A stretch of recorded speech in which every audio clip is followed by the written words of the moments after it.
I am a liar. I want you to know that, Tim. I'm a liar. That's okay. Yeah. Welcome, Zach. How are you?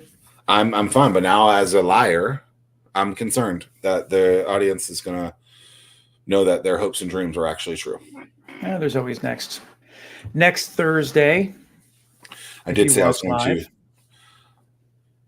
going to walk on the treadmill for this show, at least to start. But I like today's guest, so decide not to do that.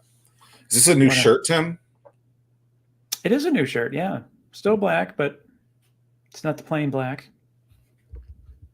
Is it an official shirt, or is it like from something that you found on the internet? No, it's a shirt that I purchased from the annual shareholder meeting in Giga, Texas, from that little company, Tesla. Was it always called that city, Giga, Texas, or did they name it that when they moved there? Yeah, they named that's what they named it when they built the factory there. They built a city?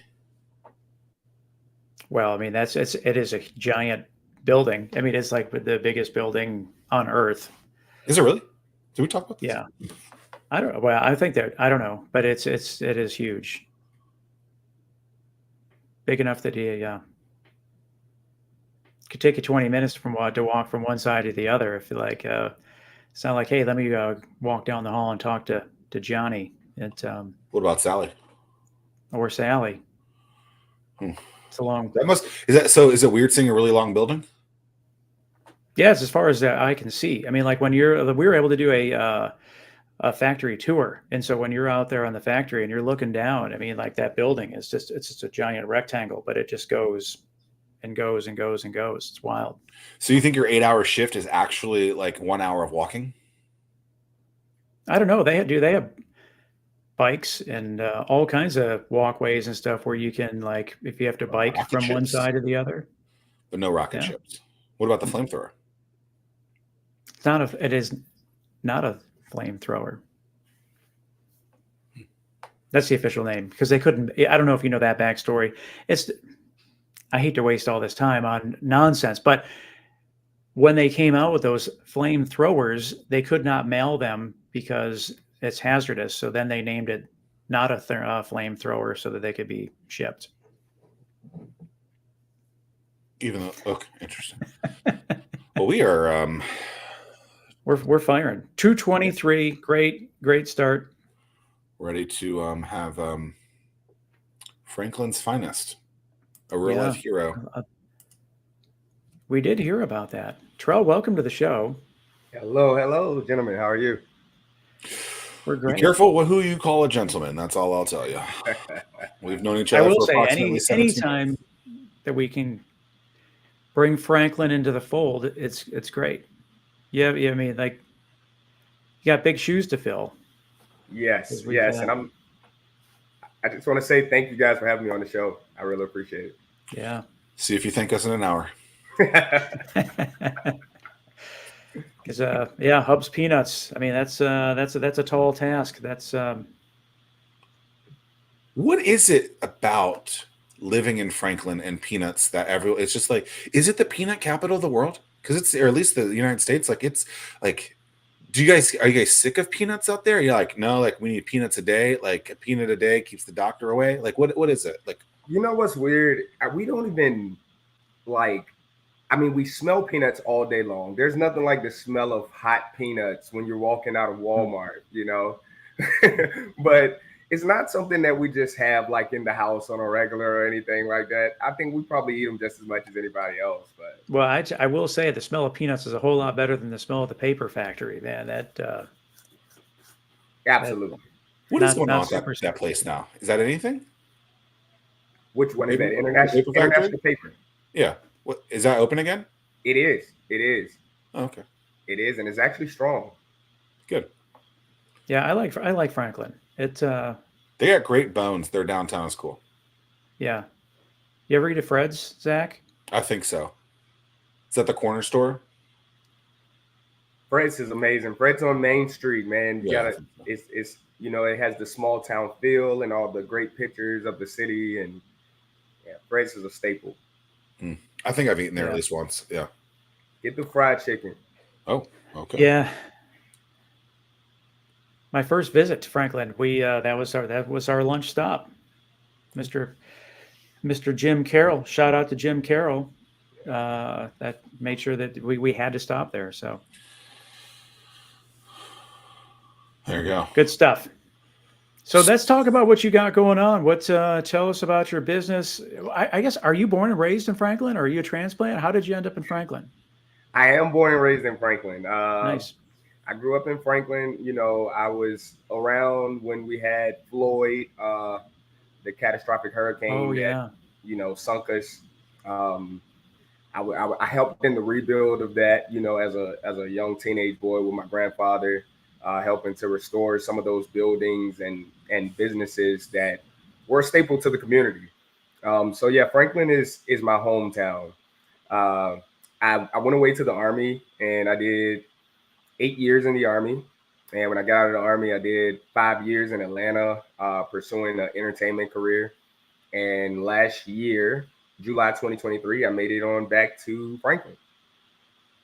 What brought you back to Franklin? Was it just the family aspect, or were you tired of Atlanta, hot Atlanta, or what brought you back?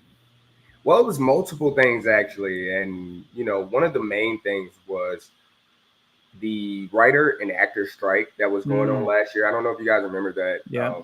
But it was pretty big, and especially in that area, because that's the area that people are kind of going to now outside of Hollywood, to get a career in acting and entertainment and things like that. So when Isn't that because there was some sort of like really big stimulus for the state of Georgia, which allowed Atlanta to become kind of a big thing for that? Wasn't there something where they were putting in a lot of capital or something for that?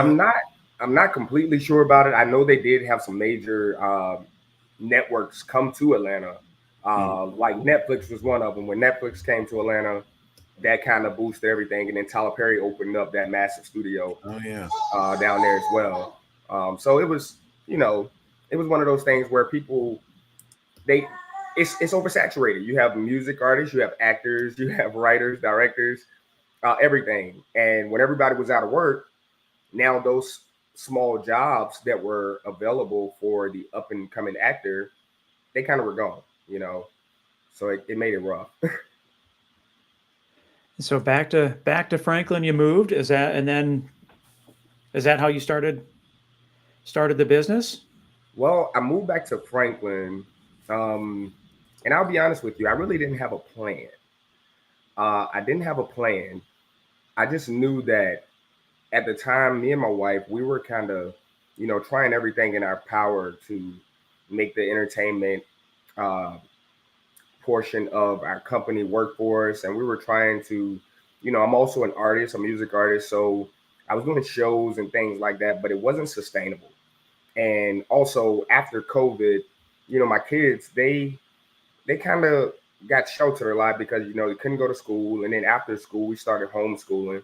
So they started missing that aspect of friends and family and things like that. So it almost started feeling like, hey, even though we don't have a plan right now, moving back home around everybody, around our family, support system, that might be the best option right now. And I think it was. Yeah, that's one thing that I really, really appreciate about Franklin is just the community aspect.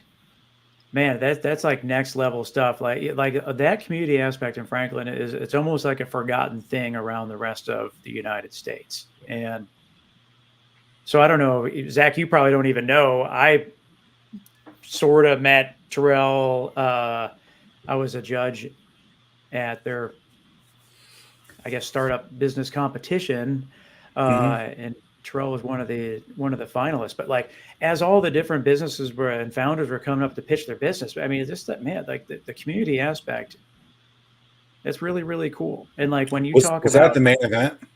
That is that what Yeah. it's called? The event venue, the main event. Is what it's called? Something like that. It was actually at Hubsbot, but it is a space out there that is called the main event. I think they won one of the years too. Yep, they did. They did. Yeah.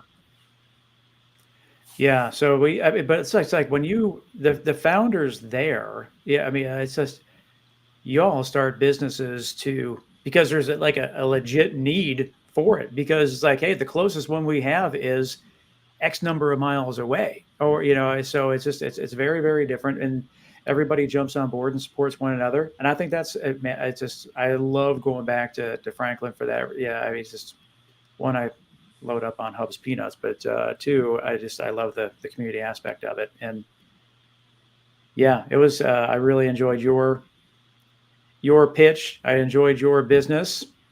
Thank you. How did that turn out for you? And dive into the business. What are you doing? So Absolutely. what was the result of the competition?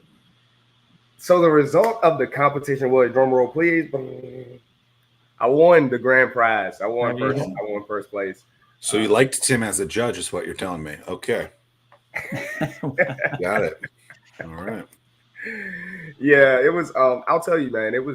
That was one of the most, for me, one of the most accomplishing things I have ever done, and I have a pretty nice resume as far as like career things are concerned. But that meant so much to me because of where I was in life at the time.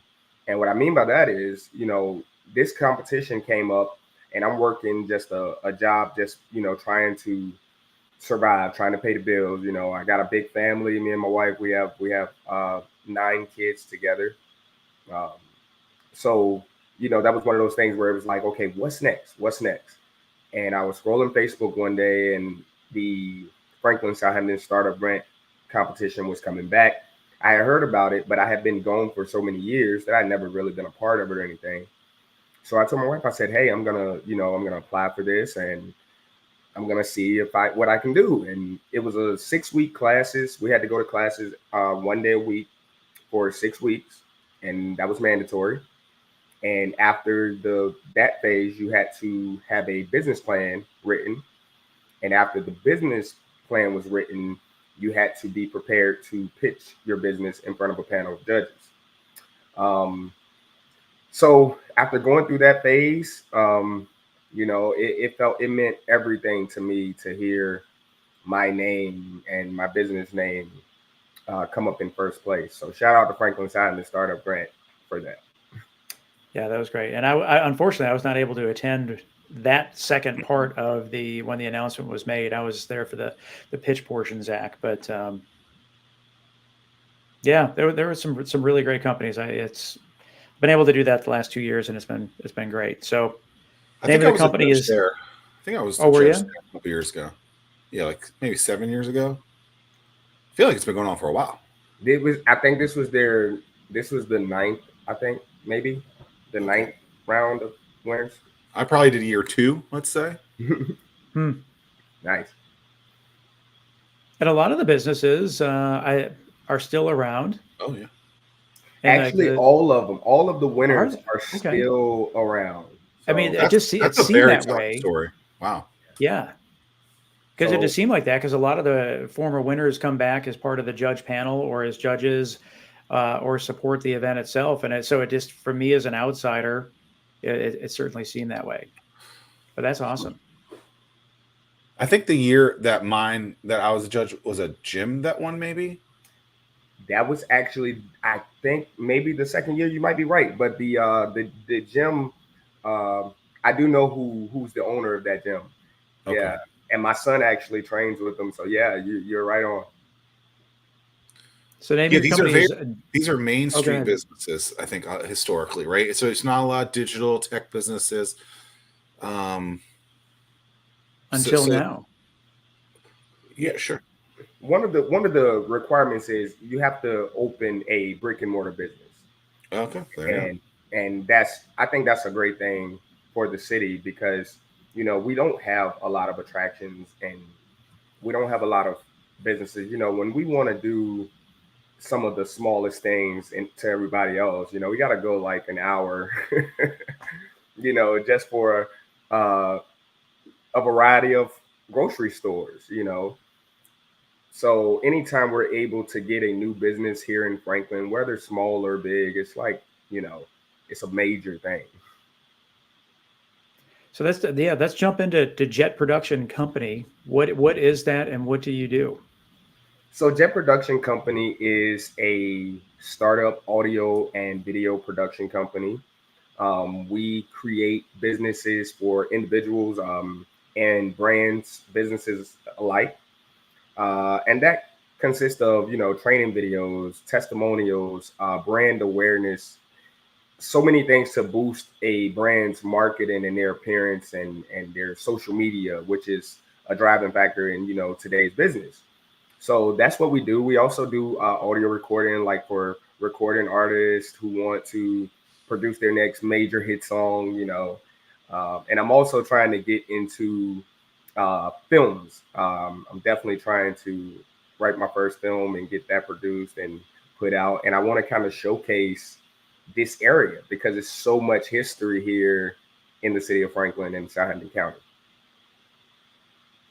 Zach, I'm sure you're chomping at the bit too. If not, I'm just curious, like from a customer standpoint, are you focused on Franklin, or because of technology today, do you reach back to the Atlanta network that you created? What's your customer focus? So the customer focus, even though we want to make our foundation and our footprint here in Franklin, we plan to cater to the whole state of Virginia and also wherever we're able to go that may present an opportunity, i.e. Atlanta or LA, if that opportunity comes. If we have chances to collaborate with other filmmakers and things like that in order to boost our brand, we'll definitely take those opportunities as well. What's the pitch to these folks? Like, how do you engage with them? I found that a lot of individuals might think that they want something like this, but then actually getting them to be performance ready is a challenge, and or they're just completely shy. I mean, obviously you have a background in performances and productions, but getting someone to be at a level that doesn't make them look terrible can be a very, what is it, that the number one fear for people is public speaking. This is a form of public speaking in a way. It's it can be a challenge. So are you just not worried about those people? You're going after other folks? Like what are your just thoughts when I say stuff like that? I love that because that's something that I think about all the time. It's one of those things where I challenge myself a lot as it pertains to this business, to be able to pitch to anybody how they can benefit from video production. Because I've always had a lot of people say, yeah, my business, we're not looking for anything like that because we don't need it. And I'm like, I like to push myself to say, hey, here's why you do need it. And this is what we could produce. And let's just see where it goes. And you do have those people who don't necessarily want to be on camera or speak in front of the camera. And as much as I've ever been in front of the camera, I still get like that when it's time for the actual camera to come on. So I definitely understand that. But that's where we come in and we kind of create something tailored just for that person and their strengths and their weaknesses. Maybe they don't like speaking on camera, so we do a whole B-roll video, just showing them interacting and engaging with customers or whatever the case may be, to keep them from having to speak if that's something they're not comfortable with. Yeah, I've done a lot of videos in front of a camera, and it's still like there are times like it can be a scary thing. I just think about like when I had the TV show, Tim, and were you ever there when they had a teleprompter, Tim? Do you remember? No.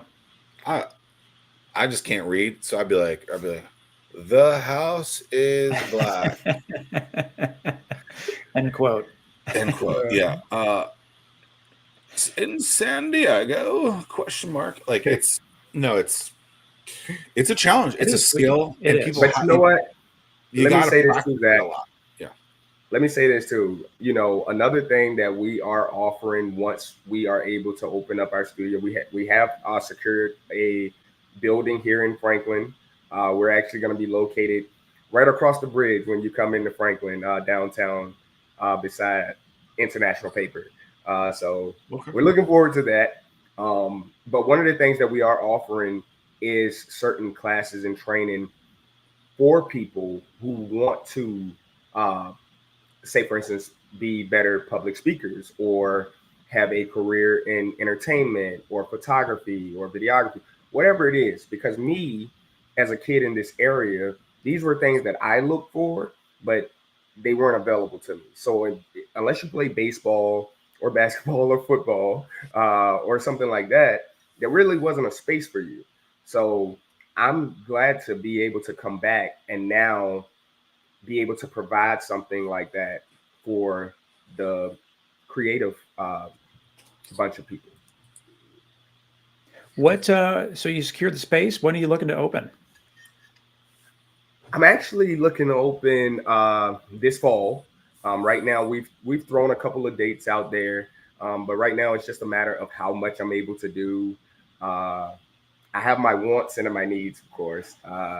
So I could open up, this fall, or it could be later on, maybe closer to the winter time, but definitely before this year's out. Yeah, that's What about interesting. there you go, Tim. Differentiating like between what you want now and what you want next, and it's super easy to confuse those two. Most Running a people, business. most people's needs or most people's wants are not needs, but they're going Right. to treat them as needs. Correct.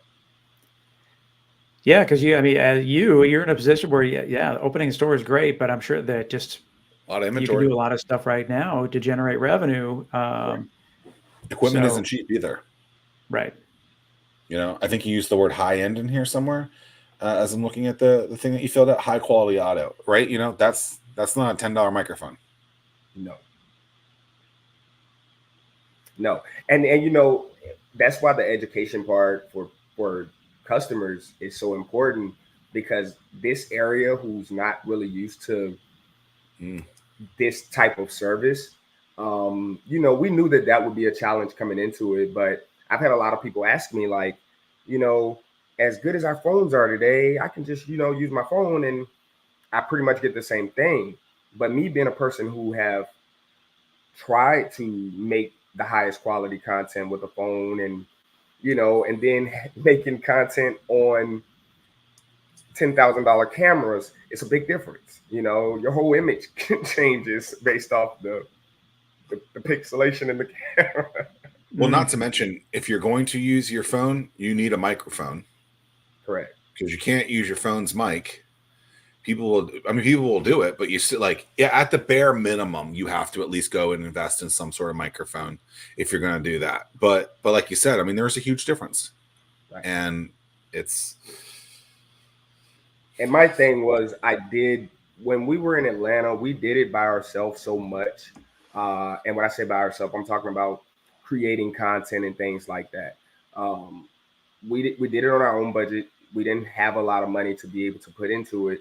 So we watched our production go from literally just us holding the phone, no microphone or anything. And like you said, then just continuing to add on and increase what we have. And that's one of those things where even every time I get another lens, I want another one because it's like there's something else out there that's better. Wants versus needs. Here That's we right. are. That's right.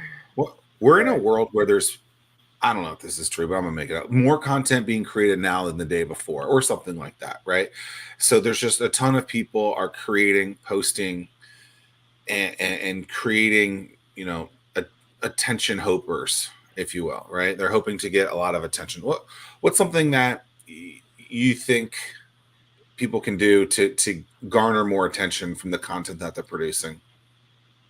What are some ways that the everyday Joe or Jane or Sally or Steve in Giga, Texas, or working on the line building Teslas can do to create better content so that they get more than 4 likes on a post on Bookface? So I'll tell you what I think about that. I think the most important thing is finding your niche, finding what it is that you're good at, and sticking to that even when it doesn't work. That would be the best advice I could give anybody who's starting off. a lot of times we see what other people are doing and we kind of try to mold ourselves to be a version of them and ourselves, if that makes sense. And I did that, especially as an R&B singer and as a songwriter.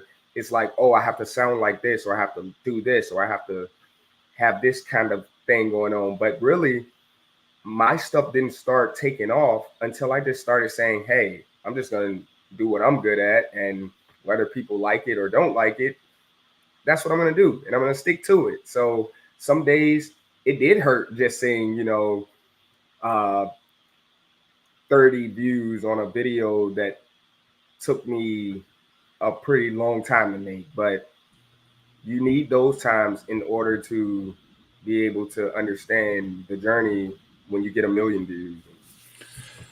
Yeah, just to quickly piggyback on that, I don't even focus on competition, right? Because if you're worrying about, like, so many businesses will be like, oh, what is a person doing across the street?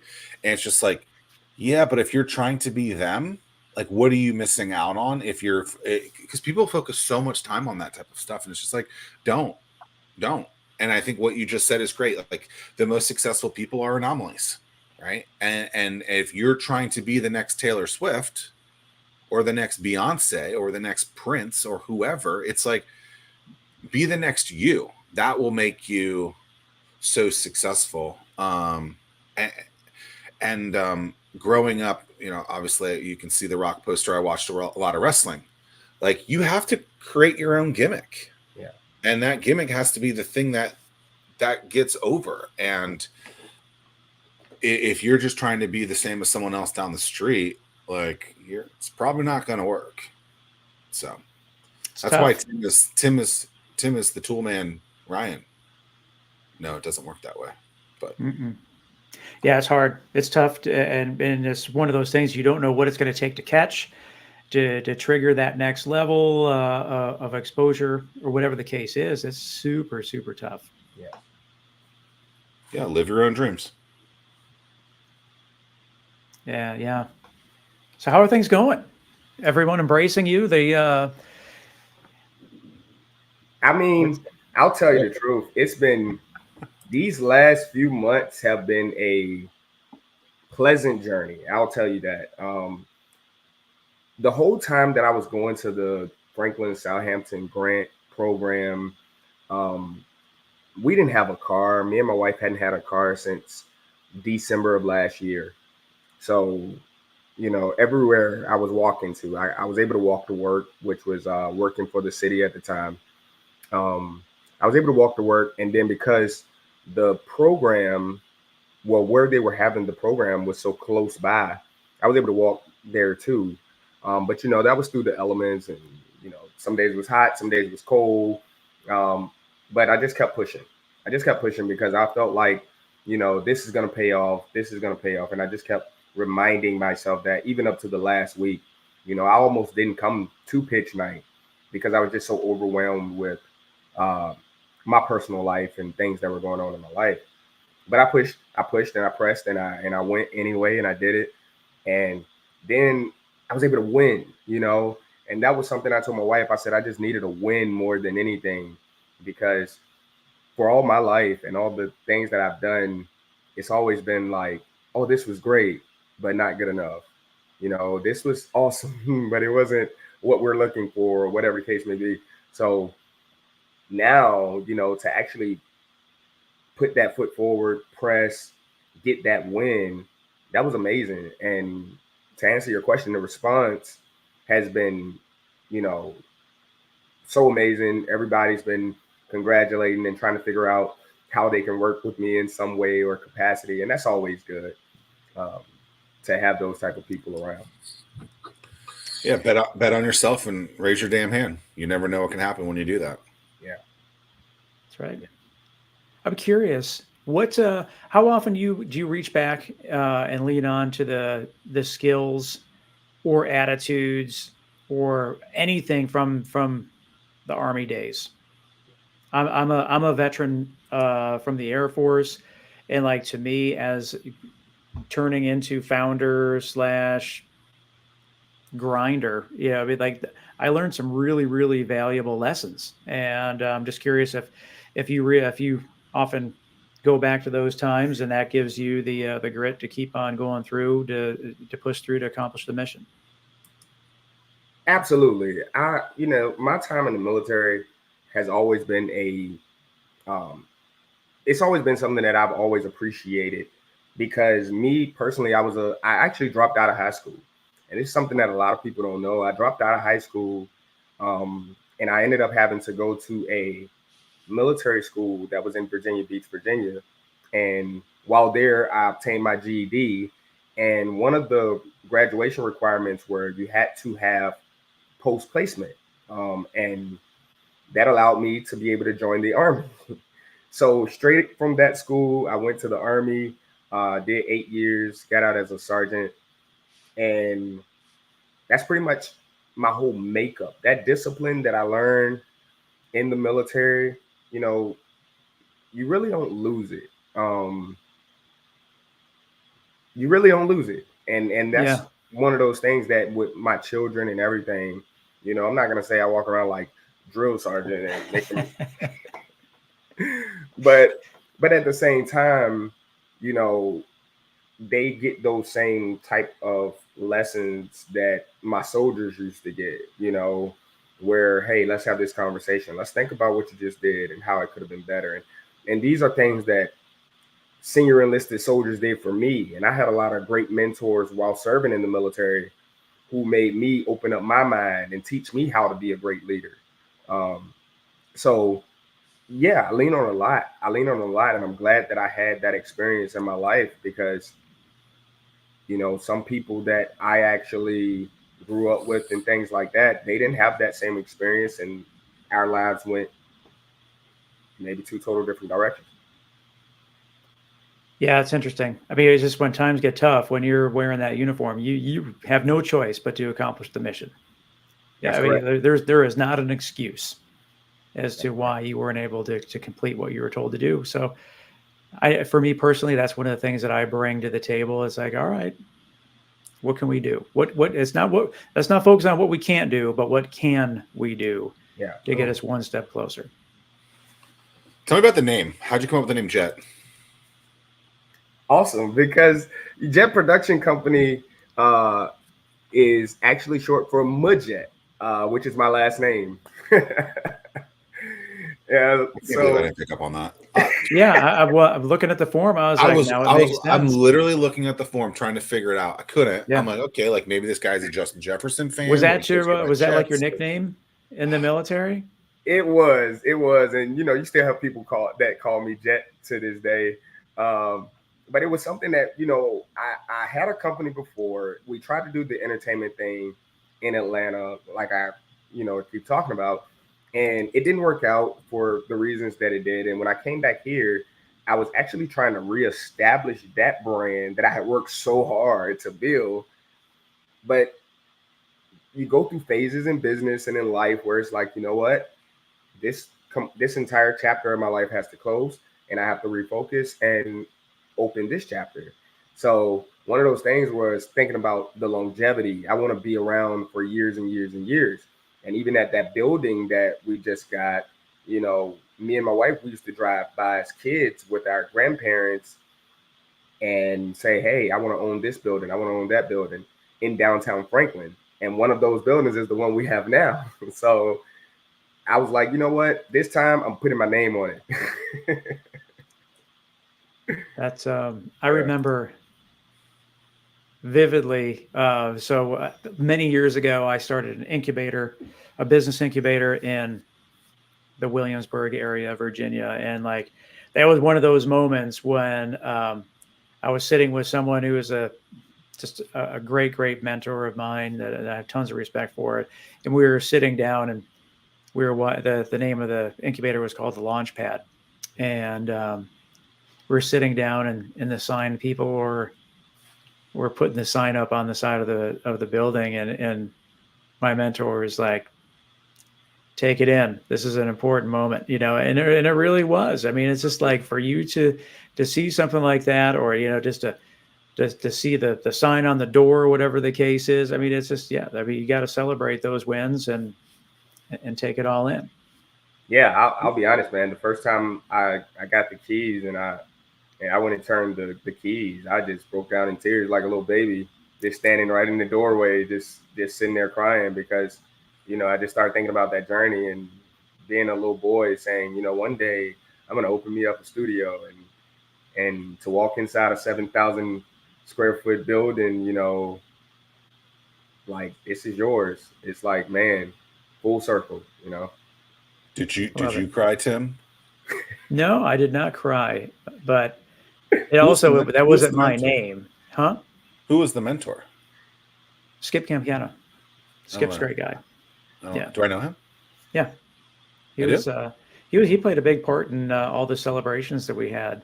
Oh, yes. Up there at the space. Where did you meet this guy? Well, he was our landlord. He owned it. And so so he was part of that when the sign was going up and was like, so it's clearly, and again, I mean, he's just such a great mentor. He's seen many, many signs go on many, many buildings to know that it's an important thing. It is. I never had a sign on our building. No, but the sign on the door is still there. No, it's not anymore. They finally took it down. Yeah. It was just like vinyl. That after like 6 years, we're at like 7. Actually, this is maybe year 7. It's been 7 years since we've been in that building. Ain't that crazy? 7 years. It keeps on ticking by. It's not slowing down for anybody. We have been out of that building more than we were in it. I mean, to me, it's crazy to think that like COVID was almost 5 years ago. Yeah. Like that's what's crazy to me. What is it? I mean, we're now at towards the tail end of 2024. Right. Once we hit 2025, year's over, baby. That's 5 years. So in March of 25, I mean, that's 5 years ago already. And you know what started in March of 2020? This show. Hey, I'll tell you, a lot of great things came from COVID. Sure. It was an accelerant.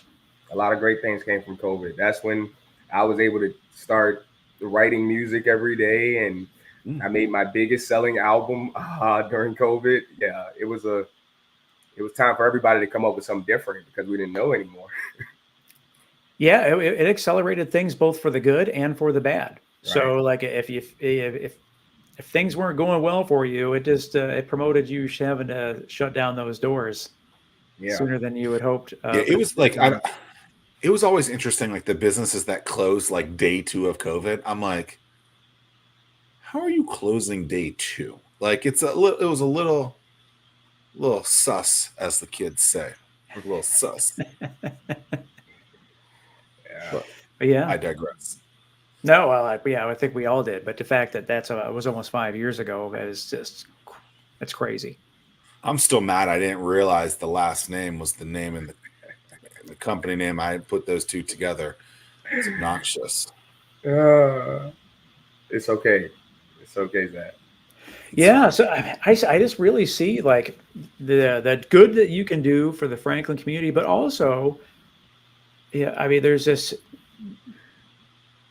Let's just call it what it is. It's cheaper to do business in Franklin, where you could be a great place where bigger metropolitan areas could outsource work. You bring the experience, you bring, the talent, the quality that you can do. I mean, that could be a great source for people to say, hey, man, I'm going to go to taking the Jett and let's do this.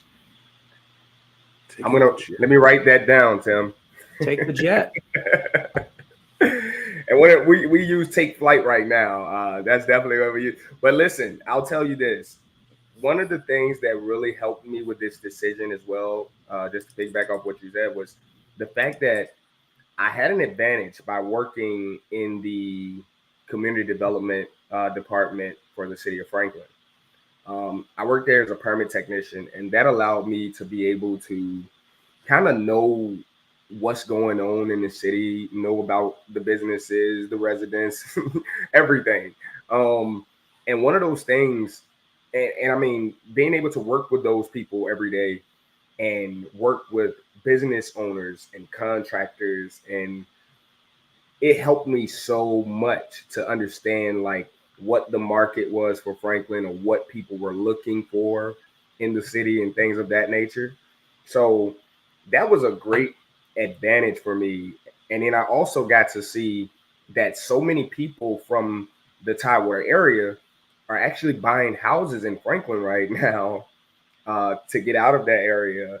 And that's kind of helping me as well because you're able to get a mix of people. You're getting people from all over the world who are ending up in Franklin because maybe they were military and they got stationed in Norfolk or something like that. So Franklin is actually it's coming up. Yeah, it definitely the distance between Franklin and Suffolk and Norfolk. I mean that it's shrinking. It Yeah. you certainly can't go further east. You hit the ocean real quick. So there's only one way you can go. Well, Let's there's not technically talk about three. what we can't do. Let's talk about what we That's can right. do. That's what I'm saying. We're moving to Your Franklin. line. I think Or that I'm looking forward to.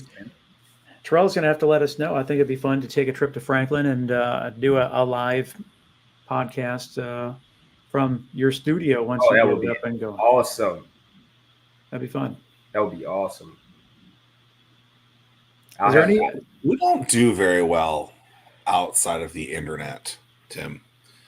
I don't know. That sounds dangerous.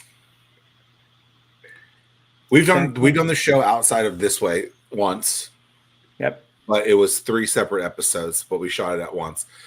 And let me just tell you, you could potentially call that a train wreck getting started. Well, yeah, but that was.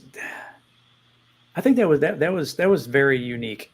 It's just the communication that we would be able to have with Terrell is, we would be able to nail stuff down. It was just like maybe it's just working with these established places that makes it so difficult. Like this is the rules, this is what you got to follow.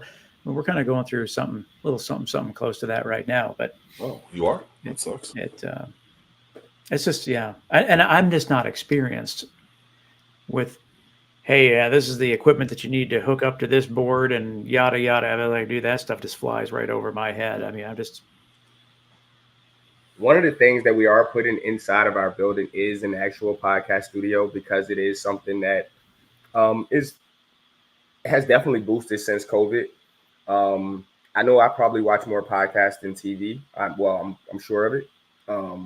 So that's one of the things we're looking forward to our state-of-the-art podcast studio that we're putting inside this building. So we will definitely have a nice space for you. What podcast do you listen to? Oh man, I got I will tell you now, my favorite is the R&B Money podcast. That's hosted by Tank and Jay Valentine. That's one of my favorite podcasts. And then my wife has some ones that she listens to that I kind of find myself hating, but then listening to them anyway. And I won't share those names because I don't know them. Okay. I got let me see. I have some more. Hello. I love Drink Champs. I love Breakfast Club. And then there's this new one, and I can't think of there's have you ever heard the host Tim Ryan, and Zach Miller? They have this show, Right? I was going to say, we didn't hear the Fervent Four show from your mouth, and we still haven't. We just heard our names. Oh, no. We're going to have a problem. Zach, put the logo up. I'm going somewhere here. I didn't know about this great show until I was introduced by my good friend Carl Heck here in the city of Franklin. Shout out to Carl. Shout out to Carl Heck. And one of the things he told me, he was like, hey, I gotta put you with Tim and Zach, and they're doing a lot of great things on the Fervent Four show. And I was thinking, is he really gonna be able to get me on the Fervent? I went and watched some episodes and things like that, and you guys have done a lot of great things in your short time of being together. So, Well, it's all about you all telling the stories. I mean, it's just like they say, numbers tell and stories sell, and everyone's got a unique story. And appreciate you sharing yours. It's cool. I love all the quotes you're giving me, Tim. I gotta just write these. Well, the other one I'm thinking, man, is like as I'm workshopping this out, man, it's like your own private jet. You know, something along like private, the PJ aspect of it all. You know, like where we're It's so crazy. Jack. Have you figured it PJ, out where we're going with this? PJ, my son is actually PJ. My son is actually a child artist in his own right. His name is Prince Jett. Mm. Um, and he actually became a bigger artist than me, actually. And he did that, and he's only 9 right now. So Wow. we're on the right track, I would say. Like the man, it's like the second Fresh Prince, right? It is, and we kind Yeah, of use you're that a as little his, Macaulay Culkin. yeah, we use that as his gimmick too. When he did his first song when he was 5. Hmm. Um, Oh wow. he did his first song when he was 5 because he would see me in my basement studio recording music, and he would come downstairs and he'd be like, "Dad, I want to do my own song. I want to do my own song." And I'd be like, "Okay, here, sing a little bit. All right, go upstairs to your mom now, so that I can get back to work." And one day he was really just, singing, and it was actually sounding good. I was like, you know what?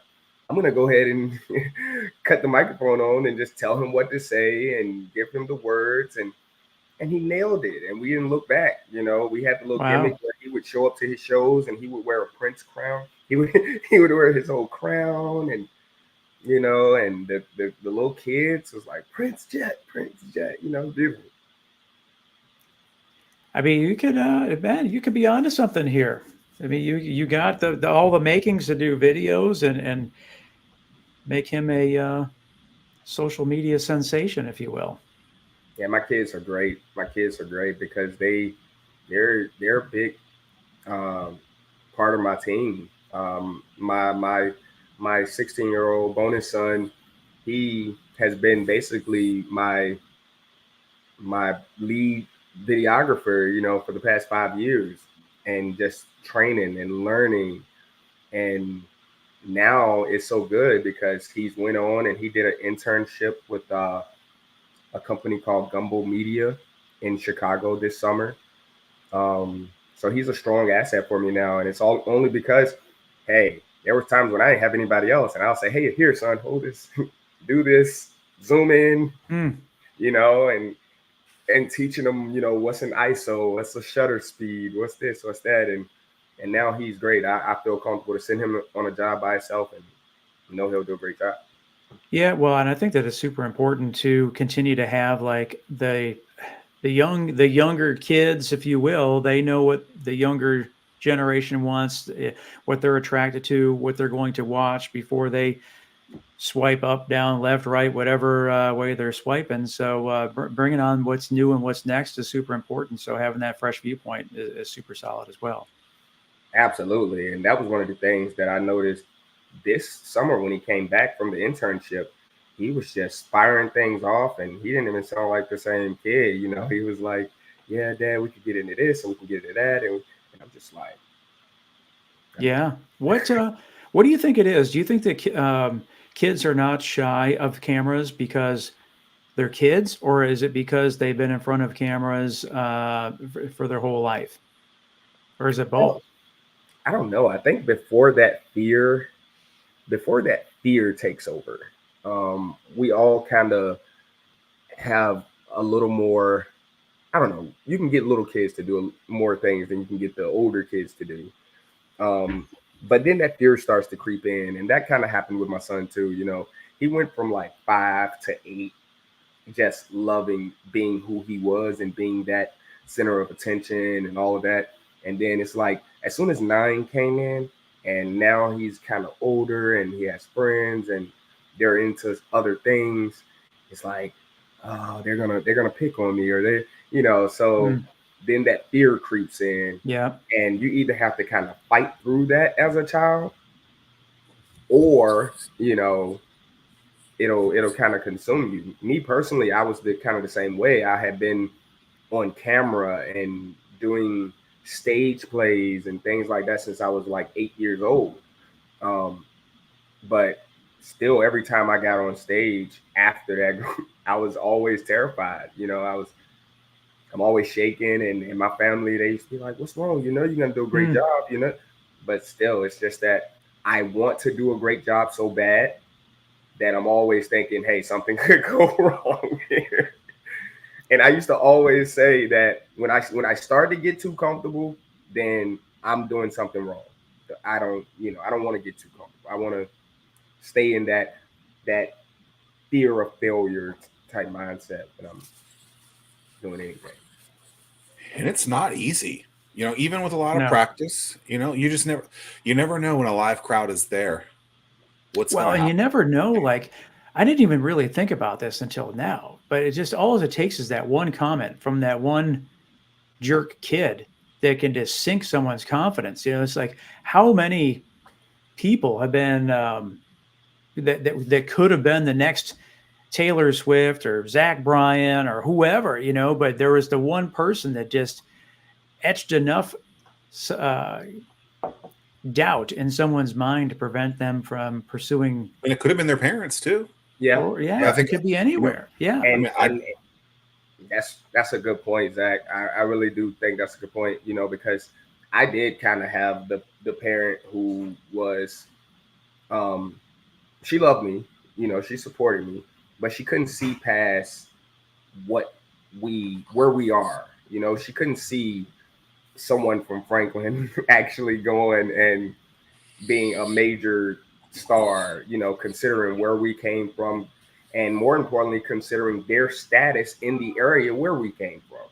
You know, she just couldn't see it. And for a long time, I was upset about it. I felt like if it would have been taken more serious, I could have done more um, at an early age due to the talent that I had at the time.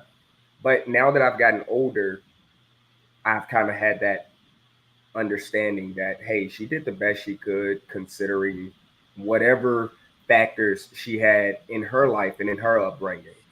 So it's not up to me to be upset with her about that. It's up to me to be what I need to be to my children in order to make sure that they're the best version of themselves. Sure. It reminds me when I was a swim coach and we would put the kids in the deep end, and the parents would be like, I don't want my kid to go in the deep end. I'm like, your kid can't touch in 3 feet either. What's the difference? Like, and so they're terrifying them of the water just because it's a little deeper. And it's like, hey, like, I get what you're doing, but you're actually making it worse. So like, they're in a safe environment. Everything will be okay.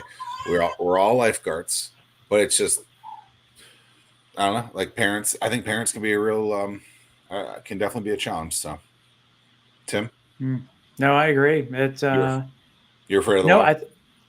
no, I'm not afraid of the water, but I think that I'm just laughing at, and I don't want to get it too into this, but like, so I have a rising freshman going to Zach's favorite school over there in Blacksburg, Virginia. He's going to Tech, drop him off in just a few days. But and I don't do the Facebook thing, but just some of the larger parent groups that are on this Virginia Tech page, they're talking about the things that you need to purchase for their kids. It's just like what? Let the kids fail. It's just like you don't need to outfit the. If you elevate your bunk and your desk is underneath the bunk, you don't have to put pool noodles on there to prevent little Johnny from bumping or Jane from bumping their head.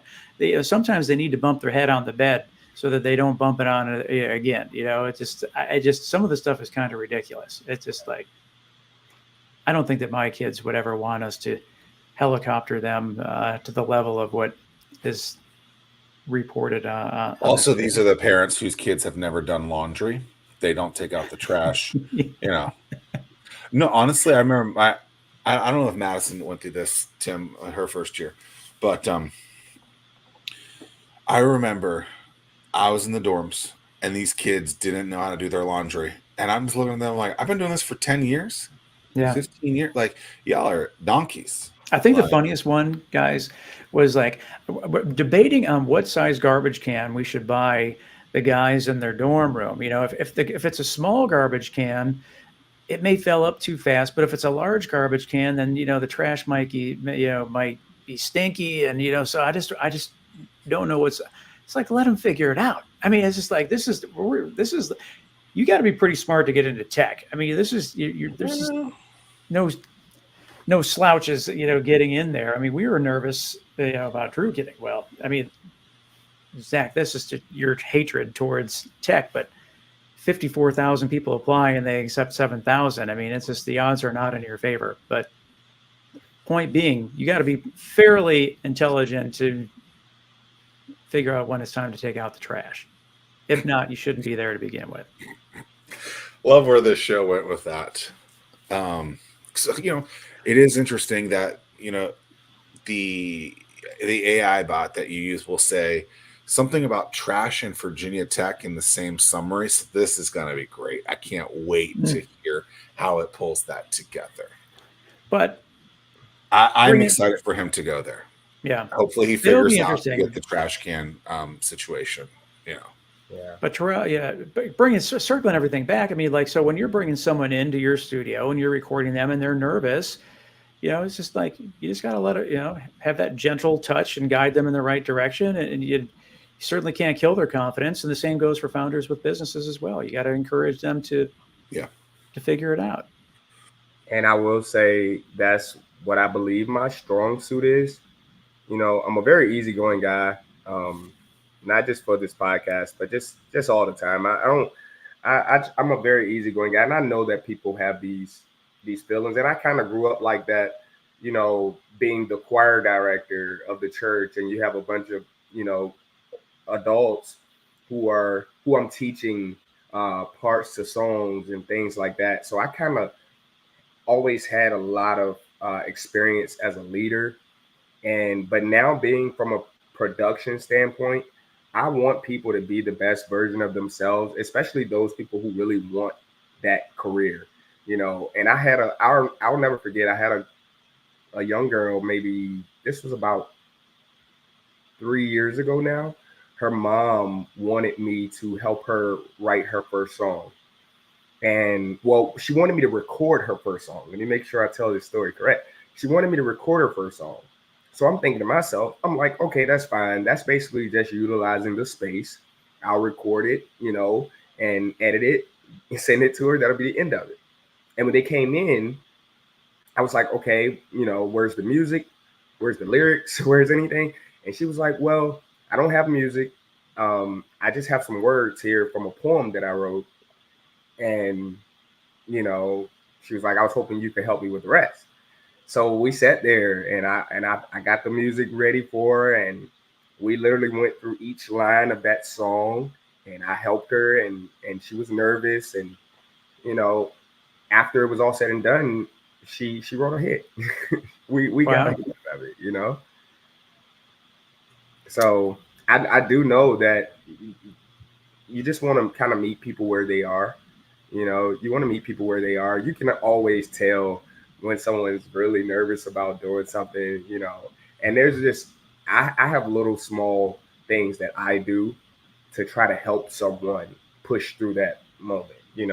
I might, if they're nervous, I might just start saying, hey, let's have a sing off or something. And I'll start singing a song or something like that, just a random song. If I start just yelling, "Oh, McDonald, head up," or you'll start singing it too, probably. And I don't know if I would. Yeah, well, not on the air. Yeah. But it, just different things to help someone feel more comfortable. I dig that. I already know the answer, so I'm not going to ask the question. But Tim, you can if you want. Well, I know. So, I guess one of the ways that we always close out the show is if Zach and I, we agree we're going to do our a show in your awesome podcast studio. We'll find an awesome guest. Maybe we'll have Carl as our guest in your podcast studio. But when we're done, where are you going to take us to experience? What restaurant in Franklin are you going to take us to experience? Let's see here. You have some great local areas here. But there's one that just opened that I'm willing to try because I haven't actually tried it. We can do this together, but it's called Rosa's Steak and Seafood Restaurant here in the city of Franklin. They're a brand new business and they've been getting some great reviews. So we might have to go and get a steak and see how that goes. I would like you to test it first before we go. Well, on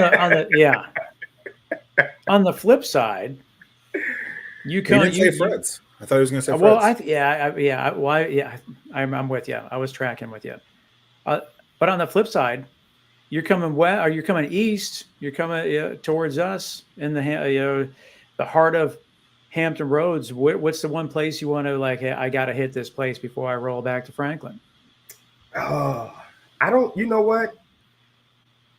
I don't even have those places. You would have to really take me somewhere too, because I don't have those places out there. It's only one place, and that's in Virginia Beach. Me and my wife, we love 21st Seafood Company in Virginia Beach. So sometimes we take trips to go and experience that. What would you say these days, Tim? If someone asked you that question. I know. I was thinking like I don't know. It's really tough. It's I have two, maybe three. But one of them I'm a little mad at still a year later. So one of them would be Dirty Buffalo, but they got rid of my favorite item on the menu. We talking the Stinger? The Stinger. And then maybe this place called Luce Secondo, however you say it. That's pretty good. A little pricey, but real good. What do they have there? What type of food? I don't know. They make it all fresh every day. Like every aspect of it. And then Union Taco is pretty good. I don't know if you guys have been there. Their chips are dynamite. Their tacos. We like the views. That's not the name of a restaurant. Like a place with a view. So like Water Street Grill in Yorktown on the on the water there underneath the Coleman Bridge is we'll take people there. Nice. We love the Yorktown Beach out there. We take the kids there. Yeah, Water Street Grill is a solid place. And then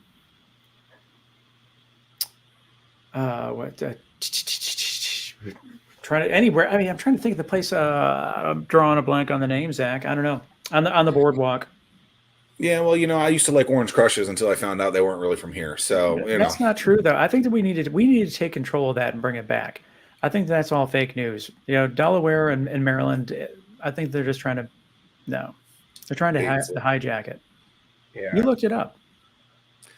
Yeah, there is some unconvincing data points on the information superhighway that are not creating a decisive decision for me to have on this. So until I'm told the other way, I believe it was somewhere else because it was told to me by someone else. So I trust that person. But I'll go back when it's back to here. It's fine. Well, everybody, they need to check out Jett Production. Get your branding squared away. Get your business up and running in Franklin, outside of Franklin.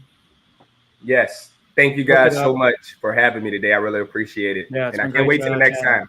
Come to Franklin. To infinity and beyond. Yeah, man. Yeah.